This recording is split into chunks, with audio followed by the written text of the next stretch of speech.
Hi friends, I'm here today to show you how I make granny squares like this with a different colour alternating every row without keep fastening off. Apologies in advance if you're a bit wobbly. You shouldn't be. I've got quite a nice tripod. You're very firmly secure, but this table is really wobbly and my elbows are going to lean on it. I apologise, doing my best. Right, so we're going to start just the same as any other granny square. I start with a chain 3 and then work into that third chain from the hook. So we're just going to do 3 doubles, that's US doubles,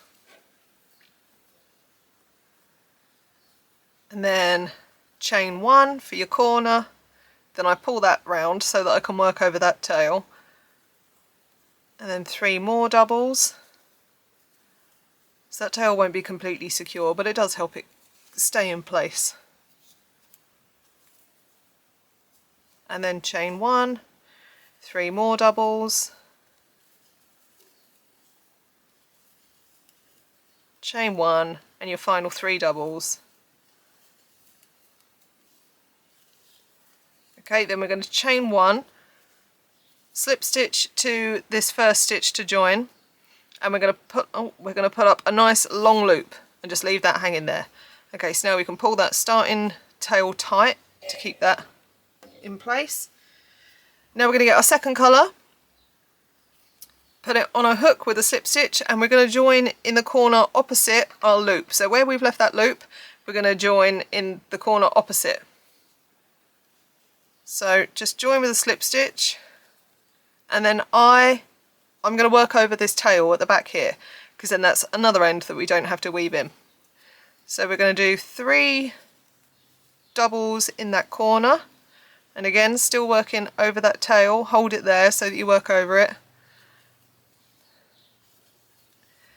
And we're working in our corner, so we've got 3 doubles, chain 1, 3 doubles.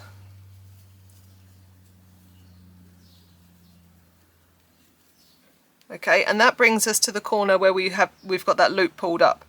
So I'm still going to try and work over this chain, this tail. That's not essential. If it's too fiddly, you don't have to do that. But we're going to pull this loop over to the side here and work to the right of it. So we're working in the chain space, we've pulled this loop over to the left, and we're working to the right of that loop. So we've got 1, 2, 3 doubles, chain 1, and then still working to the right of that loop, so holding that out of the way, we're going to do 3 more for our corner, and then get your loop and pull it back over to the right. I'm terrible with my right and left, so that's not very helpful here.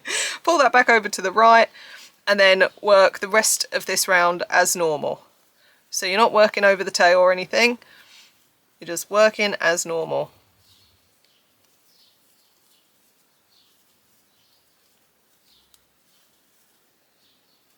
Okay, and that brings us back to our first space. So to complete the corner, we're going to do 1, 2, 3, chain 1, slip stitch to that first stitch to join, and then pull up a nice long loop again.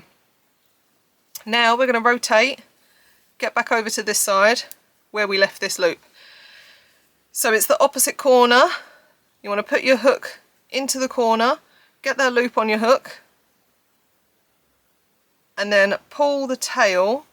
You want this loop tight enough that you keep your tension, but you don't want it to pull the corner in. So get it on your hook and then give it a little yank over into the corner so that it's not too tight. Because if that's too tight, it's going to pull in your corner and it's not going to look even. And then we're just going to do our chain, and then we're going to work this round as normal. So 3 in the corner. Oh, I bet you wobbled then, didn't you? 3 doubles in this next space. We've got 3 doubles, chain 1, 3 doubles here for our corner. 3 doubles in this next space. I feel like there's a bug on my leg. I think it's just my leg hair blowing in the wind. Okay, so we've got that, and then that brings us to this corner where we've got our long loop. So again, just pull that over to the left to keep it out of the way, and then work into the corner work your stitches to the right of the loop. So we've got 3, chain 1, and then still keeping that loop out of the way, we're going to do another 3, and then we're going to get that loop over this way to keep it out of our way, and we're just going to work as normal, not working over anything, under anything. Uh-oh, Wally's here. He's going to have a right old whinge up. You alright, mate? Okay, he's going outside. He's going to sit in the sunshine for 5 minutes and then get too hot and come in and whine at me probably. Okay, so we've got our corner in that space. Then 3 doubles here.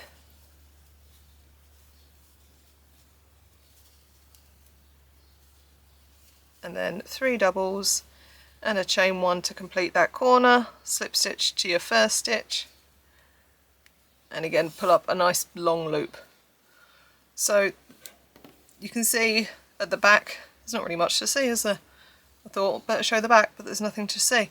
So then we're going to go back over to this opposite corner, so that's where we just pulled up our loop. We're going over to this one, hook in, get that loop on the hook, pull it tight, and then give it that little yank to make sure that it's not too tight. Pull it through. Oh, I split that there, didn't I? Do your chain and then your 3 stitches for the corner.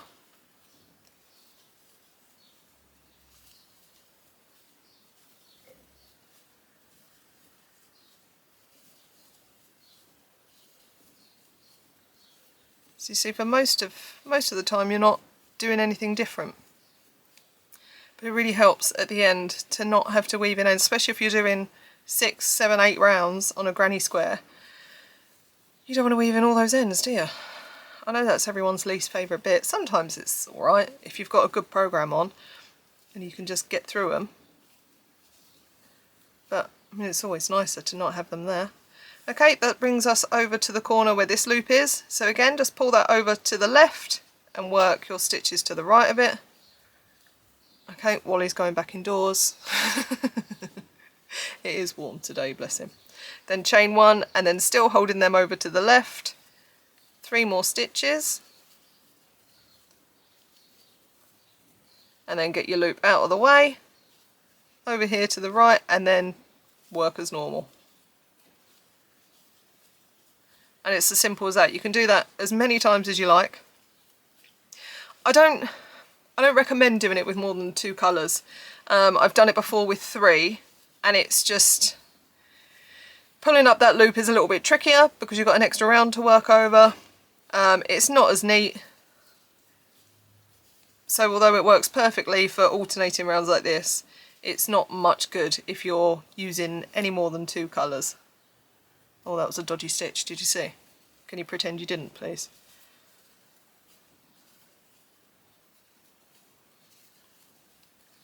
And then 3 trebles in the final space. Chain 1, slip stitch to join, and pull up a long loop. If you find that these ends are getting tangled up, you just need to cross your yarn over. Try and make sure you switch the same direction every time. I don't even know why I said those words because I can't explain to you what I mean, but if you know, you know, I suppose. So then again, joining that opposite corner, get your loop on your hook, pull it tight but not too tight. Pull it through. I keep splitting today. And then 3 stitches.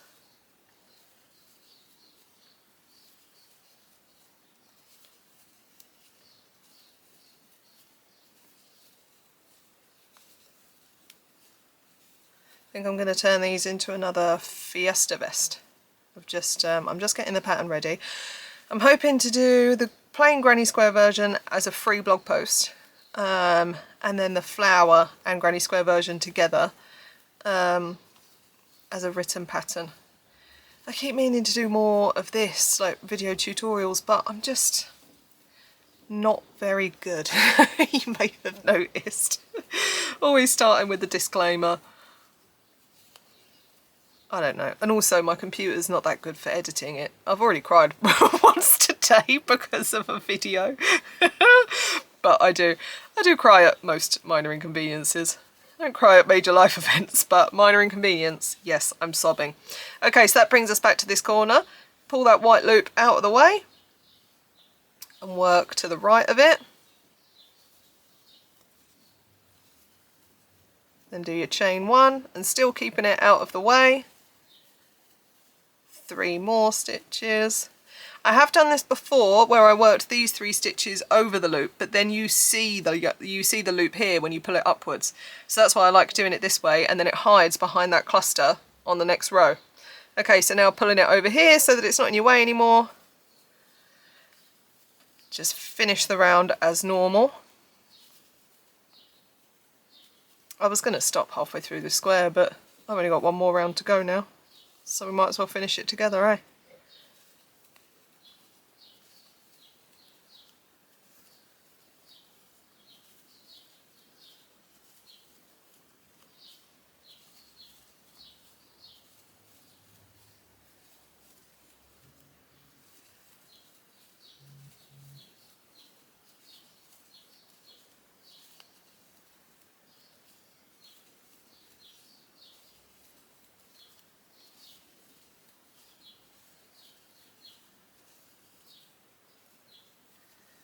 Okay, and then your final 3 stitches in this corner, and then because we're done with this colour, because we're doing this many rounds, 1, 2, 3, 4, 6 rounds, we're going to do chain 1, slip stitch to the first stitch to join, and then snip it, pull it through. So now, just to finish this one, we're going back to this opposite corner, getting the white loop on our hook. That was a big loop, gosh. Again, just give it that little yank to pull it over to the side of the square, and then just work as normal.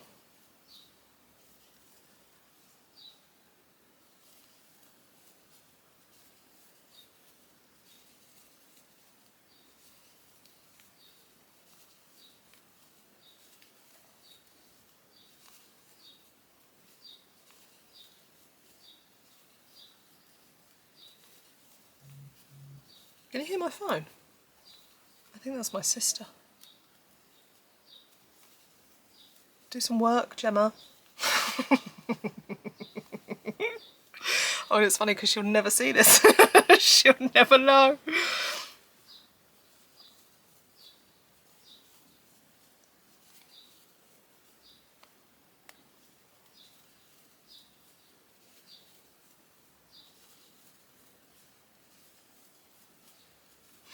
Alright, so we just keep going, 3 doubles in every space.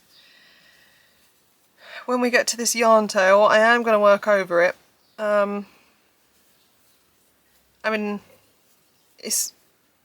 so I'm going to pull it over that side, work 1 stitch with it over there, and then I like to pull it over this way again and work the rest of my stitches.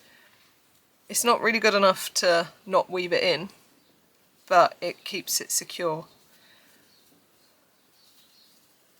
And then I'll just carry on working over it, just so that it stays out of my way, and then I can come back and weave it in. Although I'll probably weave in my ends within this video, so let's stop working over that. What a waste of my time. What a waste of absolutely 0 effort.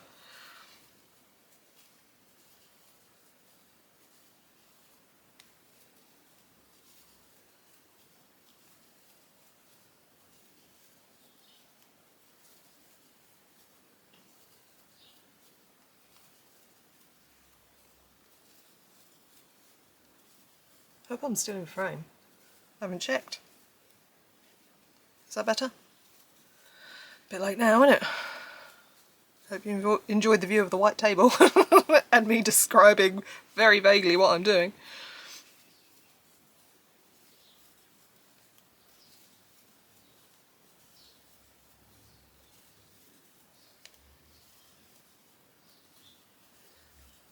Okay, so our final corner. So we'll do our 3 doubles, chain 1, join with that first stitch. I'm going to leave myself a nice long tail here because I'm actually going to undo that and do join as you go. Whee! Okay, so then we come to the back. Where's my needle? Where's my favourite needle? Here it is. Okay, so that one from the very start needs weaving in.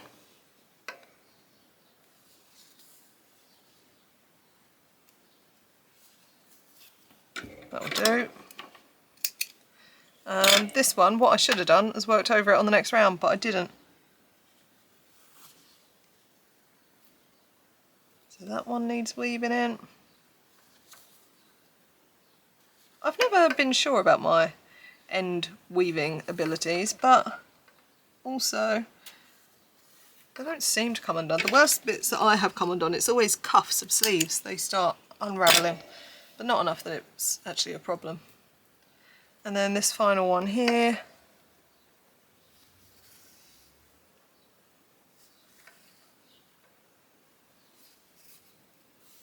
And that'll do.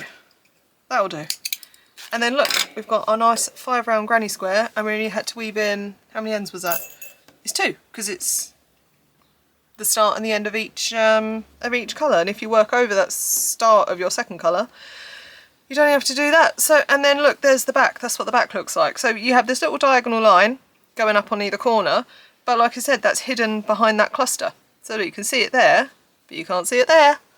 So from the front, it's absolutely fine. You might not want to do it with blankets, but for jumpers and tops and things that no one except you are ever going to see the inside of, unless they're lucky, then I think this is absolutely fine. Works a treat, saves weaving in a whole load of ends, and from the front you can't even tell. Okay, I hope you found that helpful. If you didn't, don't tell me because it'll hurt my feelings. Alright, see you next time, bye!